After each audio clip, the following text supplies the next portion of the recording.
Muy bien, muy buenas noches. Es un gusto estar aquí con ustedes nuevamente y poder continuar con estas clases del Nuevo Testamento. En esta ocasión vamos a estar hablando de un tema muy importante en cuanto al estudio de los evangelios sinópticos. Este tema es exactamente um, el tema del reino en el evangelio, en los evangelios. Muchos, de hecho, han considerado el reino como el tema central de la proclamación pública de Jesús. Y la verdad es que es un tema muy importante y a la vez un tema muy debatido.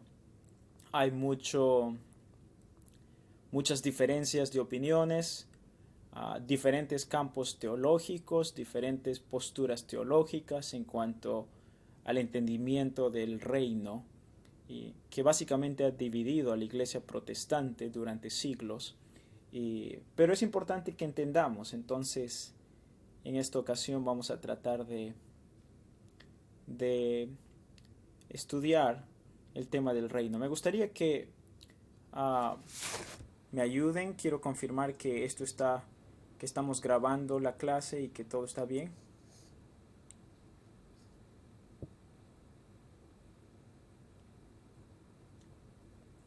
A la iglesia protestante. Quiero confirmar que que estamos grabando la clase y que todo está bien. Muy bien, si pueden ir escribiendo sus comentarios entonces para continuar y para poder responder a las preguntas. Pero mientras ustedes escriben sus preguntas, quisiera comenzar aclarando algo. Para entender el tema del reino, es importante que entendamos, en primer lugar, la cuestión del idioma, de comunicación, cómo funcionan los idiomas. Esto es una parte muy importante en la exégesis de cualquier libro del Nuevo Testamento, ya sea una epístola, ya sean los evangelios. Lamentablemente muchas veces cuando hacemos nuestro estudio de palabra, cometemos muchas falacias en la interpretación. A veces pensamos que una palabra siempre tiene el mismo referente, cuando en verdad una palabra puede tener muchos referentes. Por ejemplo, en español, si yo digo caña, no siempre me refiero a una caña de azúcar. A veces, cuando utilizo la palabra caña, puedo referirme a una caña de pescar, o en Lima tal vez me puedo referir al auto nuevo de mi amigo que acaba de comprar su caña. O si estás en España te puedes referir a un vaso de cerveza, que es una caña. O tal vez a tu vecino cuyo apellido es una caña. Esto es solamente un ejemplo muy simple y muy práctico en cuanto a nuestro estudio de toda la escritura. Pero es importante entender términos y sus referentes. Una de las razones por la cual hay tanta diversidad de interpretación en cuanto a este tema del reino es por cuanto pienso, en mi opinión, se ha tratado la palabra basilea, que se traduce en el Nuevo Testamento como reino, como una palabra estática, como si siempre significa lo mismo, como si siempre se está hablando del mismo tema. Ahora, esto es un error. Es importante, en primer lugar, para poder entender el mensaje del reino, que es lo que Jesús estaba hablando, tenemos que entender varias cosas y todo comienza con el referente. Entonces debemos preguntarnos, lo primero que debemos preguntarnos en nuestro estudio es, cuando Jesús habla del reino, cuando Jesús utiliza la palabra reino, ¿siempre lo utiliza con el mismo sentido? ¿Siempre lo hace con el mismo énfasis? ¿Siempre lo hace refiriéndose a la misma cosa? Es muy probable que no. Sí es cierto que cuando Jesús habla del reino hay un tema específico, claro, pero puede tener algunas variantes y diferentes cosas. Entonces, parte de la importancia de poder entender el mensaje es entender el idioma. En primer lugar, ¿qué es lo que Jesús está hablando? ¿Cuál es el referente en este contexto en específico? Y en segundo lugar, ¿cómo entiende su audiencia el tema. Cuando Jesús está hablando del reino, sus oyentes tienen el mismo lenguaje en común, ellos están entendiendo lo que Jesús está diciendo, y si ellos están entendiendo lo que Jesús está diciendo, ¿cuál es la concepción que estas personas en el primer siglo tenían del reino? Entonces tenemos que examinar todas estas cosas para poder tener una noción adecuada del reino.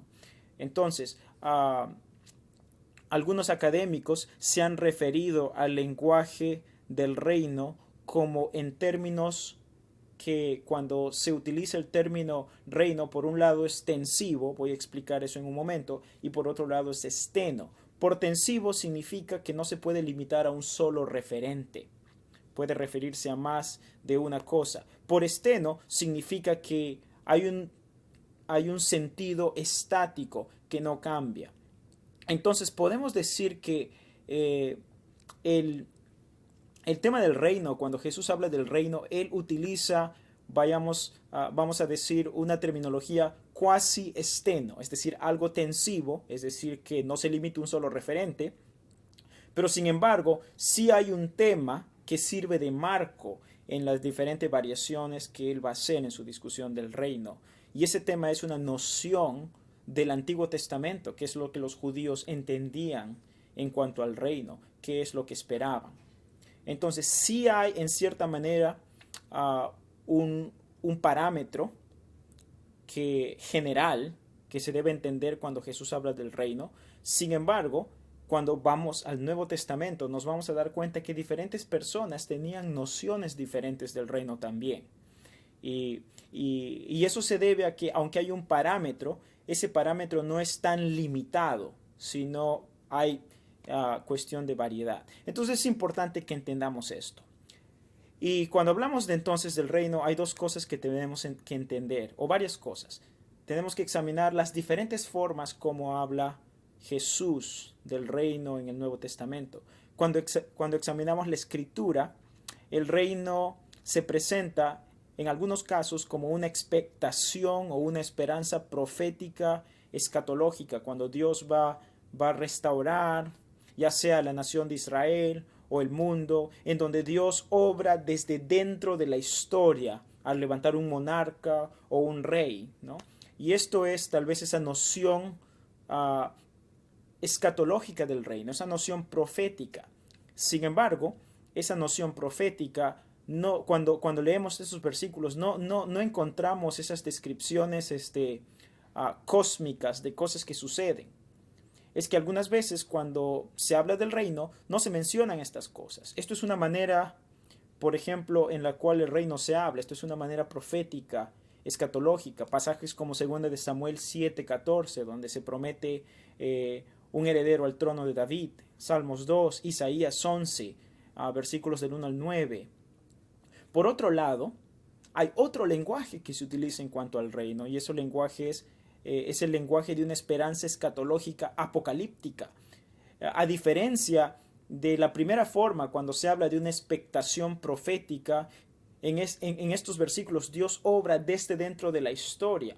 Por otro lado, hay otros pasajes, tanto en el Antiguo Testamento como en el Nuevo Testamento, cuando hablan del reino, que describen más el reino no de una forma profética, sino de una manera más apocalíptica, en donde Dios, en vez de estar obrando desde dentro de la historia, Dios interviene de afuera hacia dentro de la historia, y Él interviene poderosamente, irrumpiendo dentro de la historia, lo cual resulta en un cambio cósmico, no solamente de Israel, sino vemos referencias a todo el cosmos, a todo el universo, y mediante una figura trascendente. Por un lado, cuando se habla del reino en términos proféticos, como un desarrollo dentro de la historia, donde no se mencionan elementos extraordinarios, generalmente se tiene en mente a la figura reinante, al heredero de David. Por otro lado, cuando se habla del reino en términos apocalípticos, cósmicos, generalmente se utiliza la figura de Daniel 7:13, la figura del Hijo del Hombre, que viene entre las nubes y estas cosas.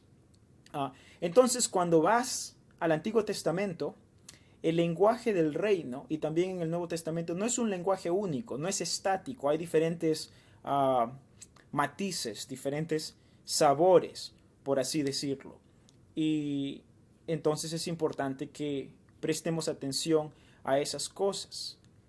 Notar esas diferencias de lenguaje y prestar atención a esas cosas nos va a ayudar a tener una mejor noción en cuanto al reino. Dividido a la iglesia protestante, notar esas diferencias de lenguaje y prestar atención a esas cosas. Entonces, habiendo dicho eso, ahora es importante entonces que examinemos el Nuevo Testamento y nos preguntemos entonces si el reino es presente, futuro o ambos. Les hablé del lenguaje, de la importancia de entender los referentes del término y de las formas que Jesús, de la forma como Jesús habla y enseña, porque si no tenemos eso en cuenta, vamos a enfatizar un área del estudio y vamos a ignorar el otra área, o vamos a enfatizar algunos versículos y vamos a ignorar los otros. Generalmente, en mi opinión, y esto lo digo con mucha humildad, entendiendo que es un tema muy complejo, en mi opinión esto es lo que ha dividido a estudiosos entre si eres premilenialista o amilenialista o dispensacionalista o de la teología del pacto, diferentes cosas así. Es porque se ha observado solamente un grupo de los versículos, o se ha entendido la discusión o el lenguaje del reino en términos estáticos, como si siempre se refiere a lo mismo, pero no necesariamente es así. Por ejemplo, la Biblia y el Nuevo Testamento, no solamente el Antiguo Testamento, habla en gran manera del reino en términos futuros, a algo que se va a establecer en el futuro. Entonces, obviamente, muchos dispensacionalistas tradicionales van a decir que hay un reino literal que todavía va a suceder en el futuro. Nosotros no estamos en el reino y nosotros los creyentes no somos ciudadanos del reino, porque el reino se limita exclusivamente a Israel. Ahora, eso es verdad hasta cierto punto. Es verdad, eso es verdad en un número de versículos, pero hay otros números, otro grupo de versículos que parece enseñar que el reino tuvo lugar cuando Jesús vino y que tuvo su cumplimiento cuando Jesús estuvo viniendo. Entonces hay un grupo que va a decir, no, el reino no se limita al pueblo de Israel, ni solamente un futuro, sino el reino ya tuvo lugar y Jesús está reinando en nuestros corazones. Y todo esto de que se habló tuvo lugar en el 70 después de Cristo, la discusión del Monte de los Olivos en Mateo 24 y en Lucas tuvo lugar en 70 después de Cristo. Entonces, este grupo enfatiza algunos versículos y por eso, a mi parecer, ignora los otros versículos. Y nuevamente, ¿por qué? Porque estamos viendo el reino en términos de estáticos, como si siempre significa lo mismo. Para los que no saben, la teología ha avanzado mucho y ha habido un acercamiento entre campos teológicos. Yo sé que ustedes en el Perú no saben eso. Generalmente la noción que tienen de dispensacionalistas son los libros de los años 50, 60, y la noción que tienen de la teología del pacto son también Berkhof y Hoekema, etc. Pero ha habido un acercamiento entre diferentes campos teológicos, de tal manera que ahora tienes lo que se llama la nueva teología del pacto y no la teología del pacto. Ahora tienes lo que se llama dispensacionalismo revisado o dispensacionalismo progresivo. Entonces, debido a estos versículos, ha habido un acercamiento entre ambos campos, y eso es lo que quiero discutir. Entonces, al notar estas diferencias en el reino y al notar estas diferencias en el lenguaje, pienso yo que Jesús habla del reino en términos presentes como también en términos futuros. Jesús habla del reino como si el reino ya había comenzado con su venida. Él, por ejemplo, dice en la iglesia protestante en términos presentes como también en términos futuros. Jesús habla del reino como si el reino ya había comenzado. Disculpen. Entonces, la pregunta es, ¿cuáles son esos versículos? ¿Cómo es que habla Jesús? Bueno, déjenme ver, solamente para leerles algunos. Por ejemplo, en Mateo 13, 31, o tal vez Jesús nos da una parábola. Y esta parábola es una de las más importantes en mi opinión. Jesús dice, Mateo 13, versículo 31, les refirió otra parábola, diciendo, el reino de los cielos es semejante a un grano de mostaza, que un hombre tomó y sembró en su campo, y que de todas las semillas es la más pequeña, pero cuando ha crecido es la mayor de las hortalizas. Es la mayor de las hortalizas y se hace árbol, de modo que las aves del cielo vienen y anidan en sus ramas.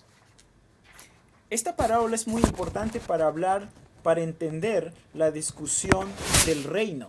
¿Por qué? Porque Jesús, al hablar aquí del reino, él lo describe como una pequeña semilla. El reino es como una semilla de mostaza, dice. Pero esta semilla termina siendo un árbol tan grande que las aves mismas pueden descansar en este árbol. Ahora, si prestamos atención, si prestamos cuidado al pasaje, nos vamos a dar cuenta que en esta parábola no puede ser una referencia al reino apocalíptico futuro. ¿Por qué?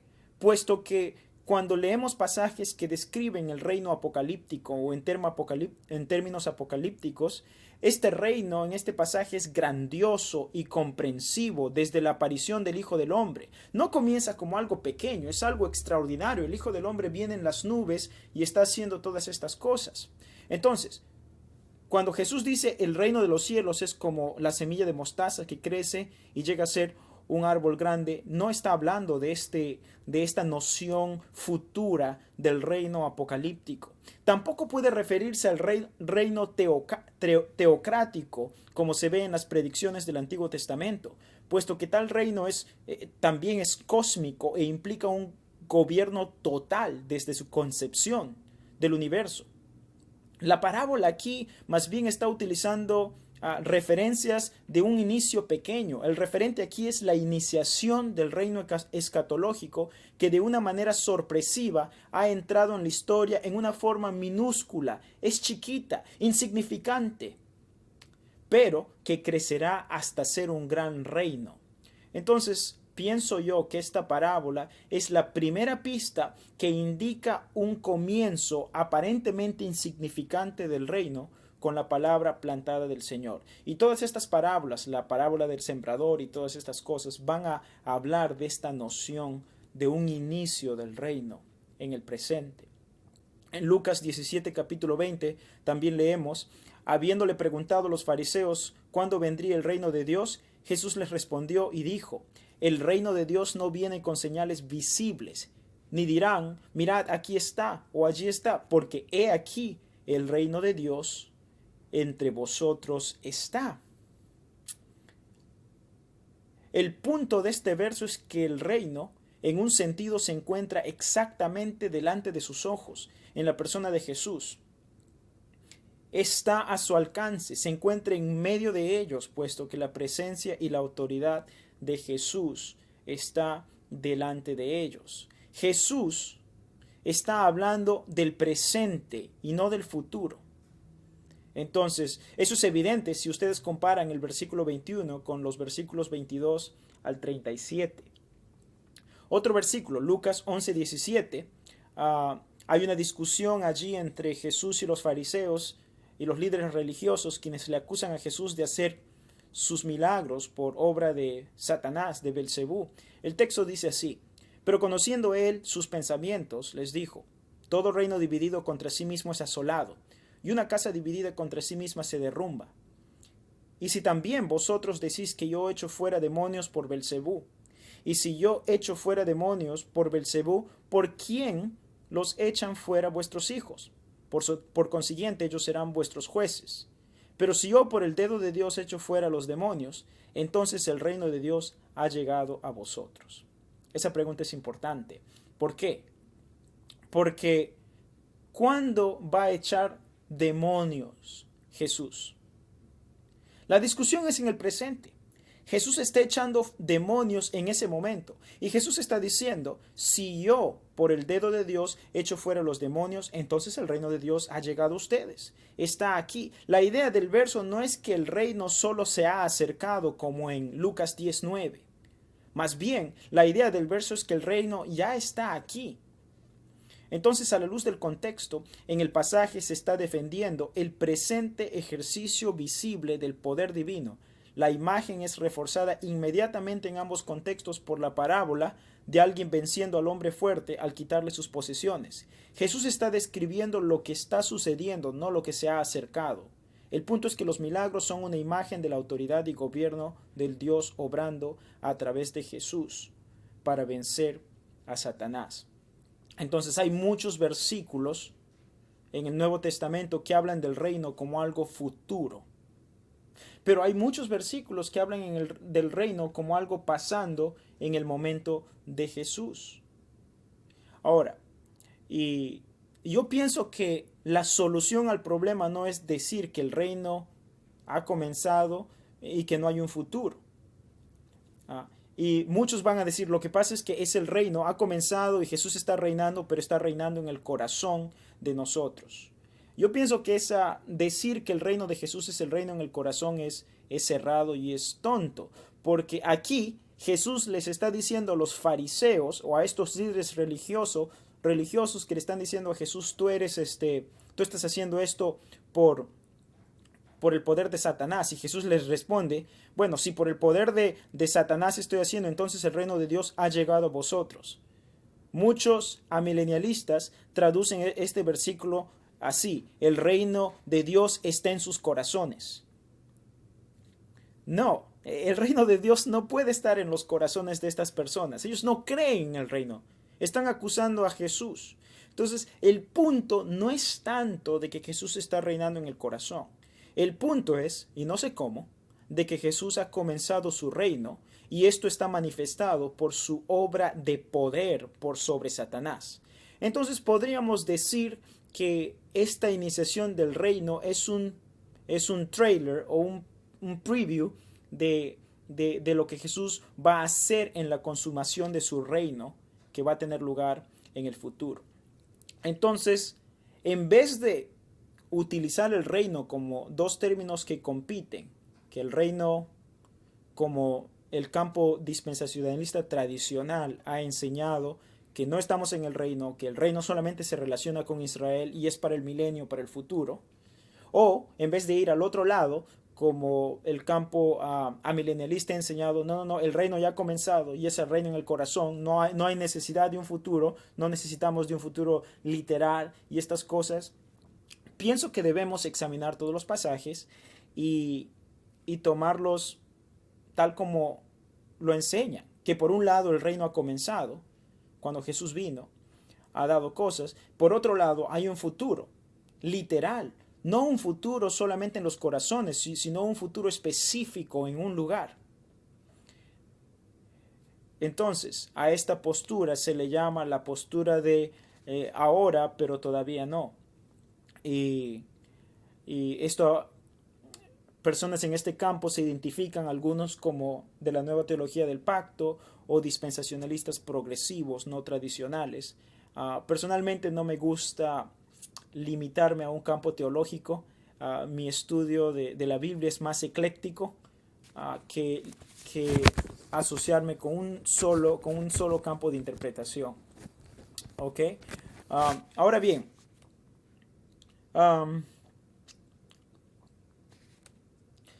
hemos dicho entonces que por un lado el reino ha comenzado, pero por otro lado Jesús pareció indicar a sus discípulos, y no solamente pareció indicar, sino que les enseñó vez tras vez que el reino todavía no ha comenzado. Ahora, Jesús no se está contradiciendo, sino que hay diferentes aspectos. Si ustedes recuerdan, en Hechos capítulo 1, versículo 6, los discípulos le preguntaron a Jesús, Señor, el texto dice, entonces los que estaban reunidos le preguntaban, Señor, ¿restaurarás en este tiempo el reino a quién? A Israel. Eso es muy importante, porque los apóstoles tenían una esperanza de un reino literal con Israel. Vamos a hablar de eso en un momento. ¿Se relaciona el reino con Israel? ¿Hay un futuro para Israel? Bueno, los discípulos parecen creer eso. Y ellos están confundidos porque Jesús está hablando, el reino está en medio de ustedes, el reino se ha acercado, el reino está aquí, ven el poder del reino. Entonces ellos les dicen, cuando está ascendiendo, entonces los que estaban reunidos le preguntaron, Señor, ¿restaurarás en este tiempo el reino de Israel? Has muerto, ahora te está haciendo, entonces ¿vas a restaurar el reino? Pareciera que ellos estaban esperando algo más que no ha sucedido. Jesús les contestó, no les corresponde a ustedes saber los tiempos ni las épocas que el Padre ha fijado con su propia autoridad. Es interesante la respuesta de Jesús, porque Jesús no les dice, oye, ¿ustedes están locos? No, el reino ya comenzó.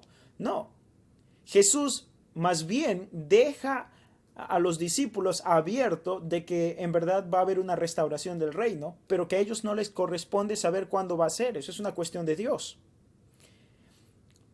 Entonces aquí vemos nuevamente que aunque Jesús habló del reino en términos de haber tenido una iniciación, Jesús también habló del reino en términos de que necesita aún su consumación. Es por eso que yo creo y espero en una consumación literal del reino de Dios, donde Jesús va a venir y va a reinar desde Jerusalén por 1000 años. Entonces, por eso me adecuo o me inclino dentro del campo premilenialista y aún dispensacionalista por algunas razones, pero no tradicional, porque hay cosas que no podemos ignorar. No podemos decir que el reino no ha comenzado, porque tenemos versículos que dicen que sí. Entonces eso es un tanto en cuanto a la esfera del reino. Luego tenemos, o en cuanto al tiempo del reino. ¿Es futuro, es presente o es ambos? En términos simples yo diría es ambos. Pero, ¿qué en cuanto a la esfera del reino? ¿Se limita el reino a Israel? ¿Es el reino en relación a la iglesia? ¿Es el reino en relación al mundo? ¿Hay un futuro para Israel o es que se han eliminado esas promesas a Israel porque ahora el reino tiene lugar con la iglesia, con los redimidos? ¿O el mundo, incluso los incrédulos, tendrán alguna parte, alguna relación? Bueno, de eso vamos a hablar ahora en este momento. Antes de explicar lo que yo entiendo, debemos decir que la esfera del reino es una discusión extremadamente compleja, ya que el uso que Jesús hace del reino muestra una variedad de contextos. Como les dije, Jesús no utiliza el mismo referente. Hay una variedad de contextos.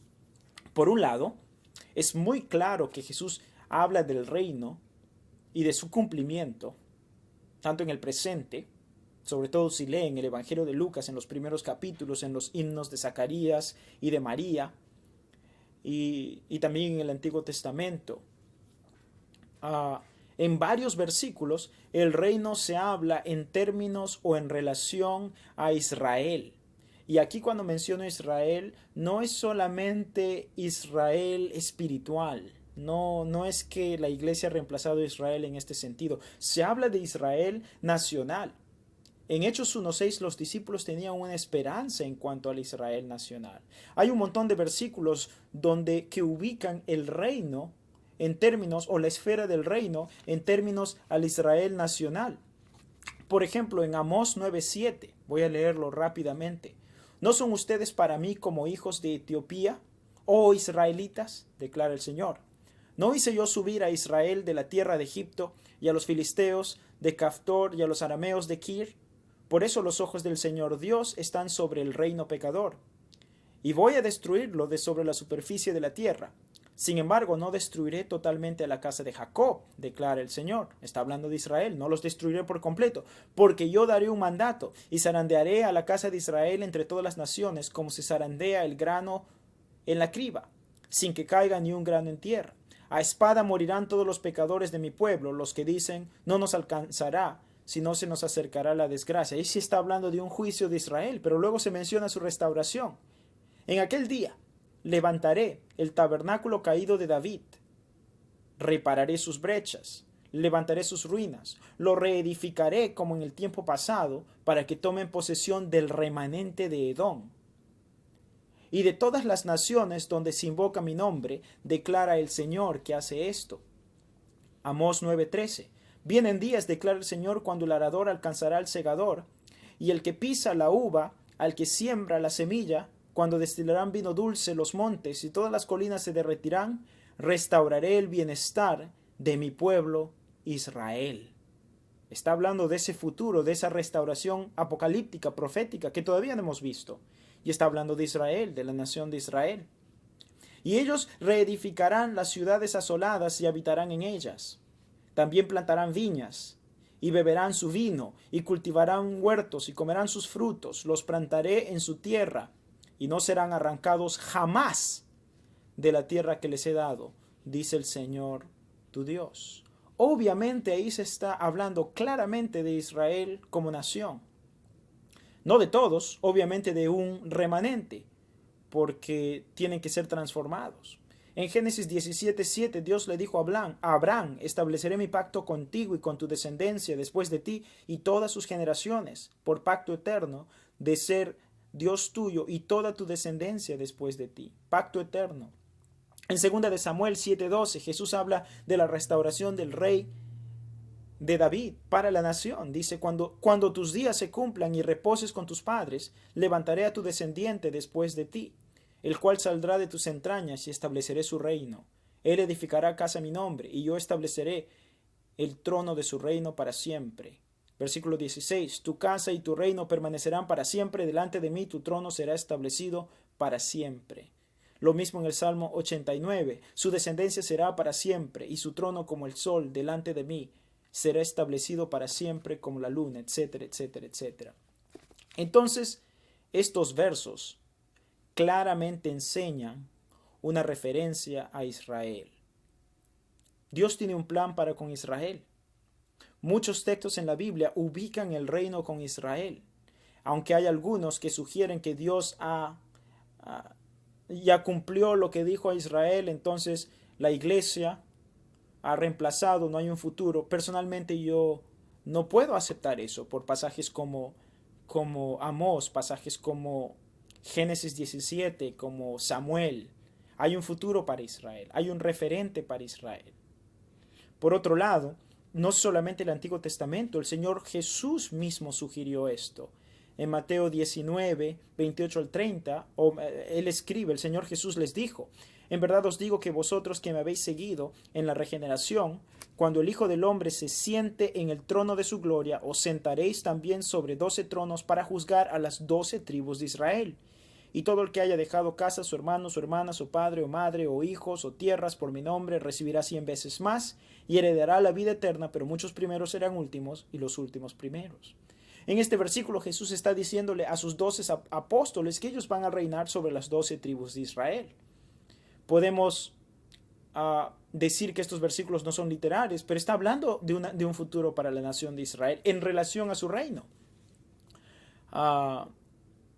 Por otro lado, en Hechos, ya les leí en Hechos 1:6, los discípulos parecen esperar una restauración literal en cuanto a la nación de Israel. Lo mismo el cántico de Zacarías, lo mismo el cántico de María.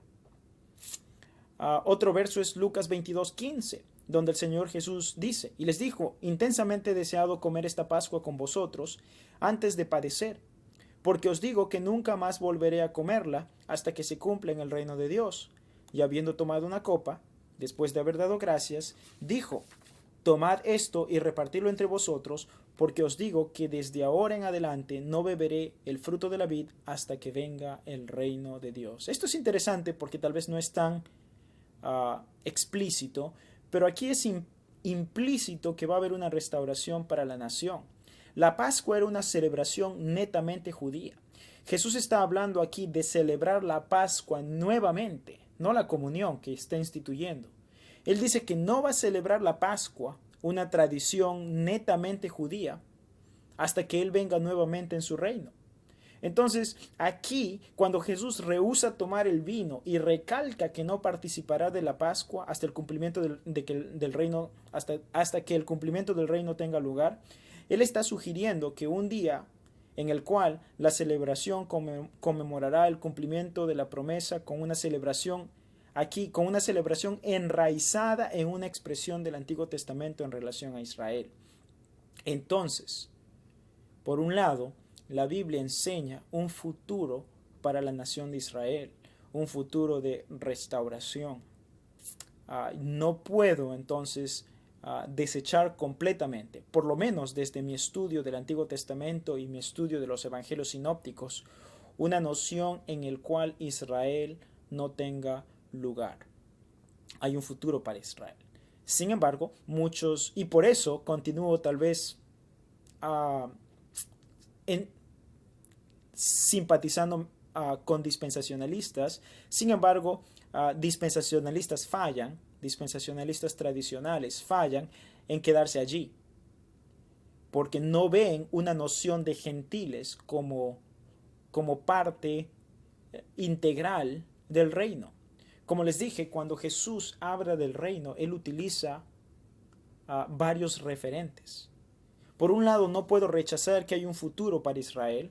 Por otro lado, no puedo decir que el reino no tiene nada que ver con gentiles. Ahora y en el futuro. Porque hay versículos que hablan del reino en relación a gentiles. Hay versos que sugieren la inclusión de gentiles dentro de la esfera del reino. Por ejemplo, en Lucas 13, 28, 29.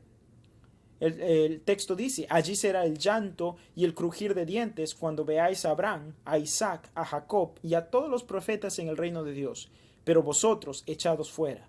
Y vendrán del oriente y del occidente, del norte y del sur, y se sentarán a la mesa en el reino de Dios. La mención de personas que vienen del oriente y occidente, del norte y del sur enfatizan una inclusión gentil. Es importante recalcar que la inclusión de los gentiles no sugiere la exclusión entera de Israel. Sí, van a haber algunos que son echados fuera, pero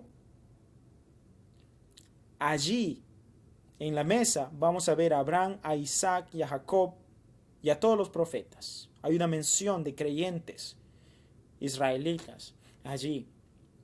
Otro verso que tal vez sugiere la inclusión de gentiles es la discusión del ladrón con Jesús en la cruz. En Lucas 23, 42, o antes, el ladrón le dice a Jesús: Señor, acuérdate de mí cuando vengas en tu reino, le dice. Está hablando del reino. 42 dice: y decía, Jesús, acuérdate de mí cuando vengas en tu reino. ¿Y cuál es la respuesta del Señor? Entonces él le dijo: en verdad te digo, hoy estarás conmigo en el paraíso. Jesús le está prometiendo a este gentil que iba a estar en el paraíso. Algunos están diciendo: bueno, pero Jesús no está hablando del reino allí. La verdad es que sí, porque cuando los judíos o incluso los creyentes del Antiguo Testamento pensaban en el reino, pensaban en términos de un paraíso, de un orden establecido donde los animales viven en armonía, las fieras viven en armonía con los seres humanos. Lean Isaías. Isaías 11 claramente da esta noción de un paraíso. Entonces Jesús entiende bien la pregunta. Cuando el ladrón les dice: Señor, no sabemos si el ladrón probablemente no tenía mucha teología, no sabemos si el ladrón entiende de la resurrección o de todas estas cosas, pero él tiene una noción del reino y le dice a Jesús: cuando vengas en tu reino, acuérdate de mí. Y Jesús le dice: no te preocupes, hoy mismo vas a estar conmigo en el paraíso. O por lo menos podemos decir: hoy mismo vas a estar disfrutando de las realidades que son características de mi reino. Y este es un gentil. Entonces vemos una inclusión de los gentiles. Finalmente, el lenguaje Por ejemplo, el lenguaje de las parábolas en el reino hace inclusión a los gentiles. Por ejemplo, Mateo 13:24 dice, Jesús les refirió otra parábola, diciendo, el reino de los cielos puede compararse a un hombre que sembró buena semilla en su campo. Pero mientras los hombres dormían, vino su enemigo y sembró cizaña entre el trigo y se fue. Cuando el trigo brotó y produjo grano, entonces apareció también la cizaña. Y los siervos del dueño fueron y le dijeron, Señor, ¿no sembraste buena semilla en tu campo? ¿Cómo pues tienes cizaña? Él les dijo, un enemigo ha hecho esto. Y los siervos le dijeron, ¿quieres pues que vayamos y la recojamos? Pero él dijo, no, no sea que al recoger la cizaña arranquéis el trigo junto con ella. Dejad que ambos crezcan juntos hasta la siega. Y al tiempo de la siega diré a los segadores, recoged primero la cizaña y atadla en manojos para quemarla, pero el trigo recogedlo en mi granero. Aquí el Señor está hablando de una cosecha mundial y está hablando de que Jesús ya ha sembrado semilla. Hay personas en su reino y esto está teniendo lugar en su primera venida, pero habla de una cosecha futura. Aquí hay algo bien interesante en este versículo. Lo interesante de este verso es que la esfera del reino se extiende más allá de judíos o gentiles que son creyentes. La esfera del reino aquí incluye toda la humanidad, incluyendo la cizaña, incluyendo los que no creen, pero en este sentido, toda la humanidad tiene que rendir cuentas en el juicio del Señor. Es en ese sentido parte de la esfera del reino. Entonces, después de decir todo esto, ¿cómo entendemos entonces el reino? ¿Cuál es la mejor manera? Pienso yo que en vez de limitarse a un sistema y seguir este sistema, tenemos que examinar la diferente forma como se utiliza la palabra reino en el Nuevo Testamento, sobre todo en los sinópticos. ¿Cuáles son los referentes? Por un lado hemos visto que el reino se habla en términos de haber comenzado con la venida de Jesús. Y no solamente un reino espiritual en el corazón, sino se habla de un reino donde la manifestación del poder de Dios está al expulsar los demonios. Por otro lado, se habla del reino en relación a una futura consumación. Apocalipsis nos va a decir un reino de 1000 años, que es el comienzo del reino, y después de estos 1000 años tenemos el reino eterno. Por otro lado, cuando hablamos de la esfera del reino, en relación a quién tiene su sede el reino, por un lado vemos que en lo que respecta a la esfera del reino, el reino opera en diferentes niveles al mismo tiempo, dependiendo del contexto. A veces la esfera, en términos de su presencia comprensiva, mira hacia el futuro y al establecimiento de paz y comunión después de un juicio. Esta esfera parece incluir la esperanza de una restauración literal de la nación de Israel. Y yo pienso eso es una interpretación adecuada, porque Dios tiene que cumplir sus promesas que ha hecho en el Antiguo Testamento. Sin embargo, quedarnos con Israel es fallar la noción que Jesús ha dado del reino en los sinópticos. Porque aunque hay un futuro para Israel, el reino mira mucho más que Israel. El reino se extiende a todo el universo, incluyendo la bendición de muchos fuera de Israel. Por tanto, el reino se trata del gobierno poderoso y transformador de Dios a través de Cristo. Aquel gobierno hoy en día es expresado en la comunidad de aquellos que el Señor ha plantado. ¿Se acuerdan la discusión de la semilla, la parábola del sembrador, que luego llegó a ser la iglesia? Sin embargo, el reino es mucho más grande que la iglesia. Su presencia ahora está en la iglesia. Aunque su presencia ahora en la iglesia no es más que una presencia precursora de su presencia final. Hay un momento en que el reino necesita su consumación. Entonces, la presencia del reino en la iglesia, y no solamente una presencia en los corazones, yo pienso la presencia del reino literal del Señor en su iniciación con poder que está en la iglesia. Por lo tanto, los creyentes son ciudadanos del reino, aunque no son israelitas. No tienen que ser israelitas para ser ciudadanos del reino. Sí, hay una relación de Israel que espera su cumplimiento, pero eso no nos excluye a nosotros. Sin embargo, esta presencia precursora del reino es como un flashback, es como un trailer, como un preview de la presencia final en el futuro cuando el reino del Señor sea consumado. Aquel día el reino se mostrará completamente, en donde Dios cumplirá sus promesas a Israel, en donde Dios gobernará por medio de su iglesia, por medio de Israel, desde Jerusalén. Entonces, yo pienso que la discusión del reino no debe limitarse. Tenemos que examinar todos los elementos del reino. Por un lado, entonces, el reino ya ha comenzado, pero espera su consumación.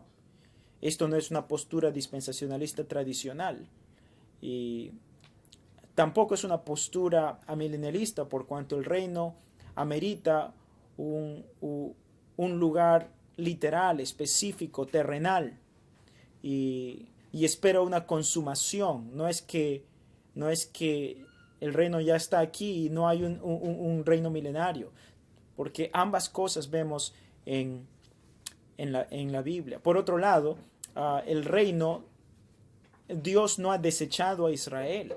Y no es que la iglesia ha reemplazado a Israel y Jesús está reinando desde su iglesia. Eso es verdad. Yo pienso y creo que a la luz de estos versículos que hemos visto, de la parábola de la semilla de mostaza, de la parábola del sembrador y de las cosas que Jesús ha dicho, versículos en Efesios, el Señor efectivamente está reinando en su iglesia, cumpliendo la promesa y la iniciación o la presencia precursora del reino.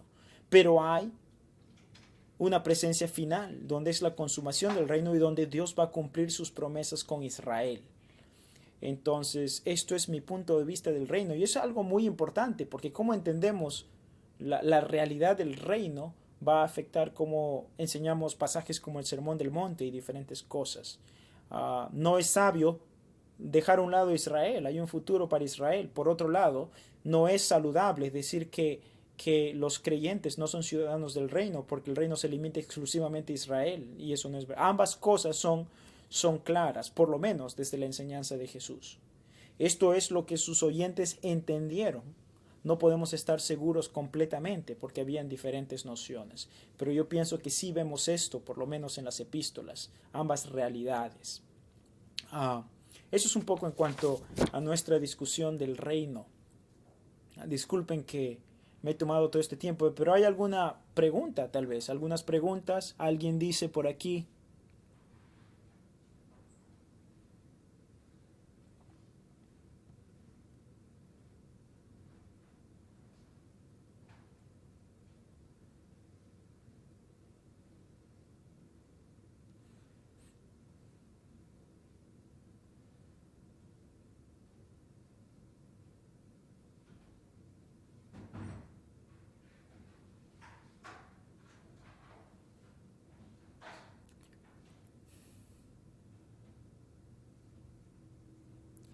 Ok, creo que Juan dio una pregunta, pero ya se fue. Tal vez alguien tiene otra pregunta.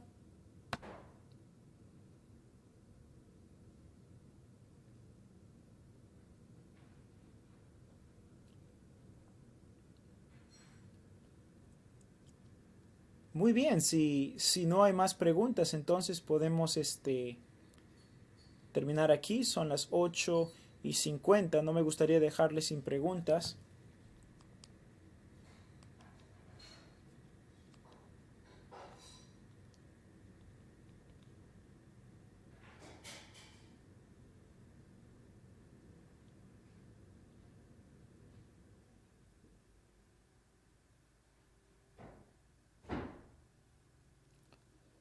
Muy bien, entonces si esto es todo, espero que les haya servido y que continúen con su estudio. Que Dios los bendiga.